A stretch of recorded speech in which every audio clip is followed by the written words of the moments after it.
Hi guys, in today's lesson we will be learning how to create a dot plot given a set of data and learning how to describe the center, spread, and shape of the data distribution in a dot plot. A dot plot can give you a visual picture of the spread, center, and shape of a data distribution. We can identify the spread of a dot plot by identifying the least and greatest values. You can also look for outliers, which are data values that are either much greater or much less than the other data values. You can describe the center of a distribution by identifying the mean and median of a data set. You can identify the shape of a dot plot by describing its symmetry and figure. For example, a shape with a bell curve shows an even distribution. We know how to find the mean, median, mode, and range of a set of values, but how do we identify the shape? We can look at the peak or peaks of a dot plot to help us identify what shape it has. A bell-shaped dot plot is a symmetric dot plot. This is called a normal distribution. This is symmetrical data that's shaped like a bell curve with the peak at the center.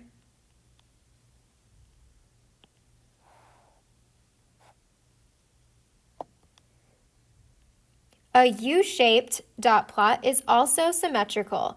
This is also a normal distribution. This data is shaped like a U with its peaks at the ends of the data set.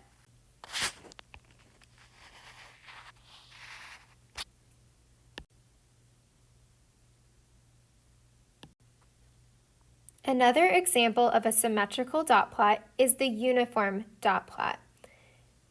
This is a dot plot where all of the data is spread equally and it has no peak.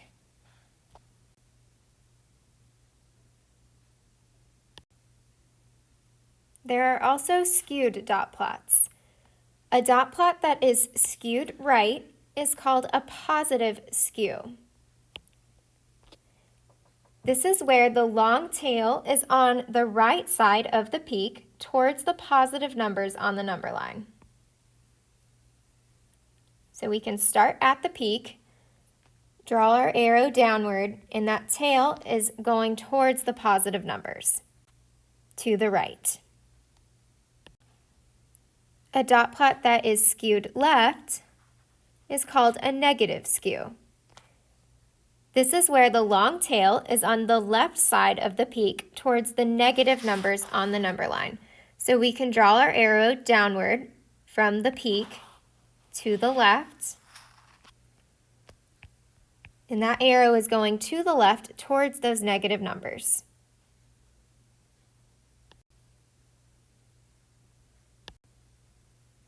We can also identify outliers in a dot plot.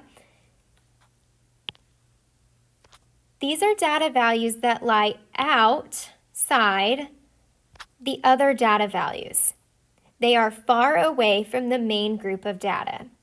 On our dot plot on the left, if you notice, this data value of 10 is really far away from the other group of data values.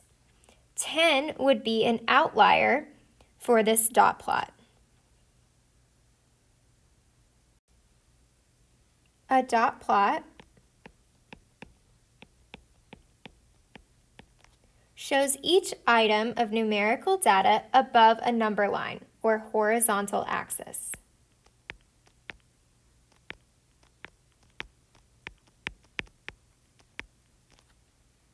Dot plots make it easy to see gaps and clusters in a data set, as well as see how the data spreads along the axis.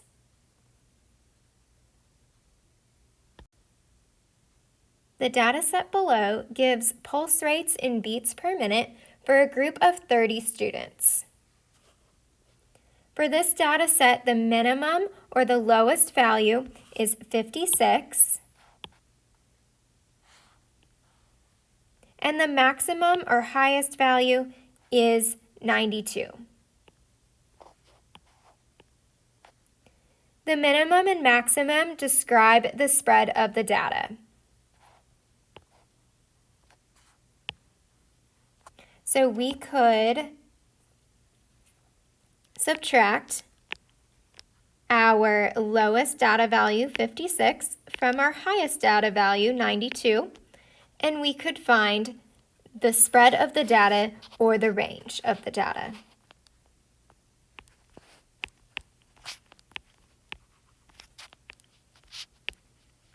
The spread or range of the data is 36. Now we will use the same pulse rate data to create a dot plot. We will place a dot above the number line to represent each data point. So down below we see all of our data, and for each data value I am going to put a dot. So our first one is 68. So I'll put a dot above 68, and I'm also going to cross that data value off to know that I've already used it. Next I see 60. I'm going to place a dot at 60 and cross off that data value. Then I see 76. Cross that one out. I see another 68, so I'll put a dot right above that other dot and cross it out. 64. 80, 72, another 76, 92, 68, 56, 72, 68, 60, 84, 72, 56, 88, 76, 80, 68, 80, 84, 64, 80, 72, 64, 68, 76, and 72.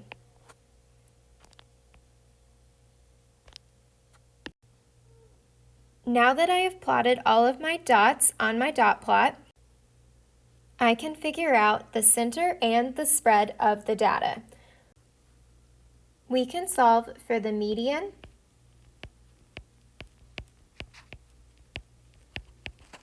the mode, and the range of this dot plot.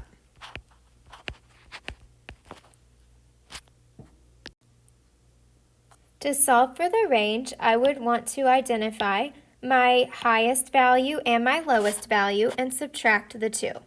My highest value is 92, my lowest value is 56.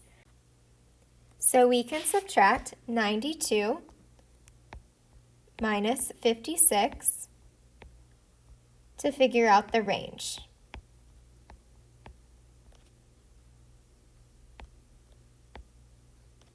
the range would be 36.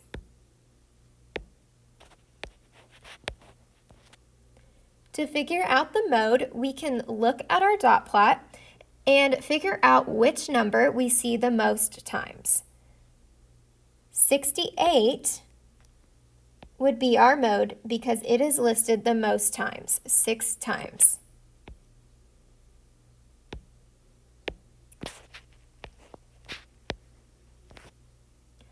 To solve for the median, I can cross off one data value from both sides, the left and the right, until I reach the dot in the very center. I'll cross off a 56 and a 92, another 56, the 88, 60, 84, 60, 84, 64, 80, 64, 80, 64, 80, 68, 80, 68, 76, 68, 76, 68, 76, 68, 76, 68, 72. Since all of the other dots on my dot plot are at 72, the median would be 72.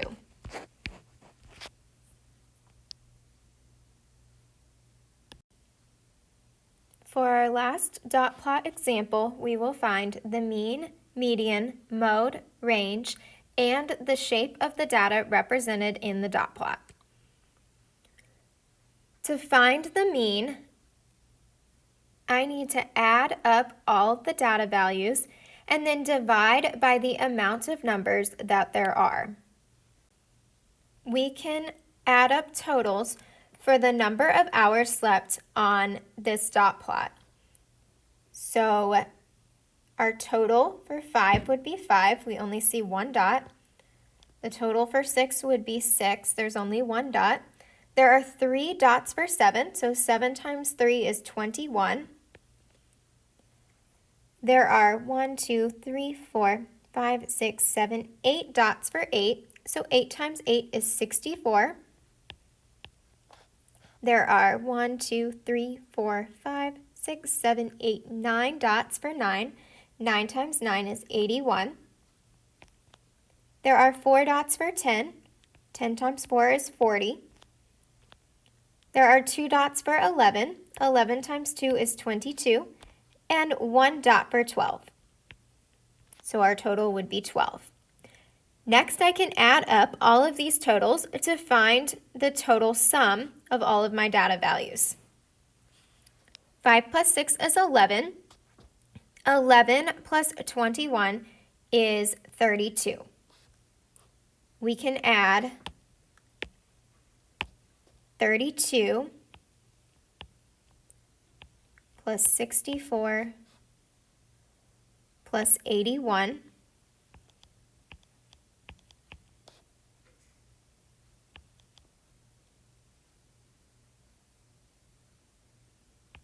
and we get 177.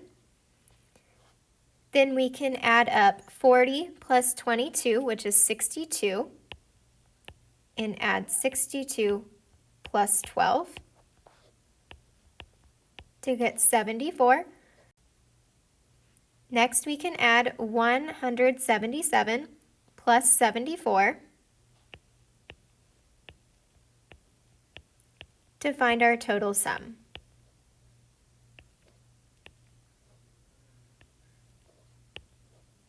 Our total sum is 251, and next we would want to count the total number of dots in the dot plot, and we will divide by that number. There are 29 dots in our dot plot, so we will divide by 29.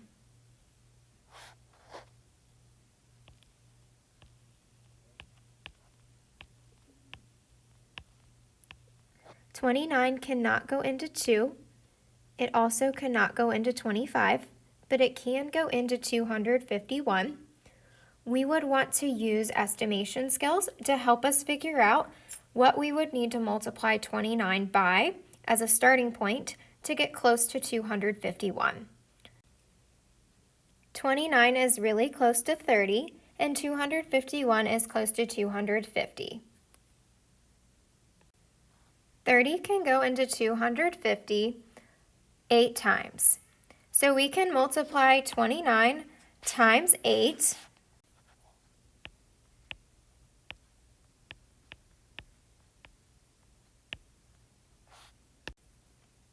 and we get 232.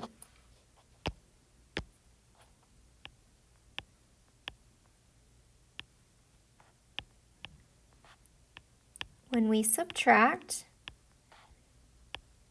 we get 19 as a remainder.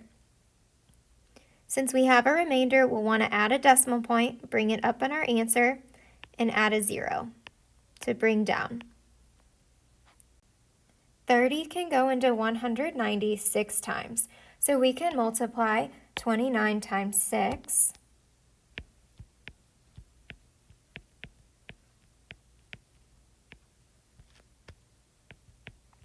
and we get 174.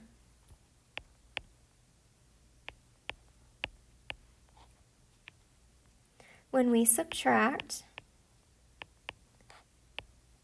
we get 16 as a remainder, so we'll want to add another 0 and bring it down. 30 can go into 160 5 times, so we can multiply 29 times 5.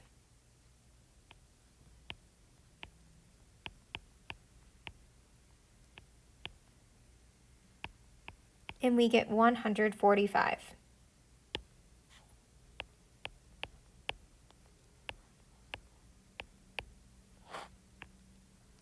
Since we round the mean to the nearest tenths place, we can stop our division problem, and we can look at the digit to the right of the tenths place, the 5. Since it's 5 or more, we will add 1 to the tenths place in our answer. So our mean would be 8 7/10. To find the median of the dot plot, we can cross out dots on either side on the left and the right until we reach the dot in the middle. We can cross out the 5, the 12, 6, 11, 7, 11, 7, 10, 7, 10, 8, 10, 8, 10, 8, 9, 8, 9, 8, 9, 8, 9, 8, 9, 8, and 9. Since the only dots that are left are 9s, our median would be 9. To find the mode in a dot plot, we would want to look at our graph and determine what occurs the most often. 9 occurs the most often, so 9 would be our mode. To find the range, we would want to subtract our smallest data value from our largest data value. 12 minus 5 is 7, so our range for this dot plot would be 7. To identify the shape of the distribution, we would want to find the peak of our data at 9 and draw our shape around the data. This data is in the shape of a bell curve, so this is a normal distribution. It is symmetrical.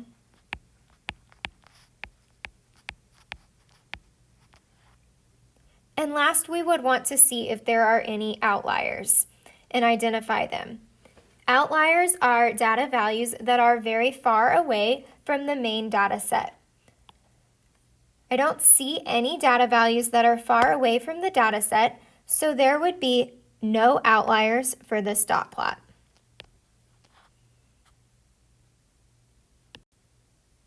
Now you will complete some independent practice on your own. Remember to ask for help if you have questions.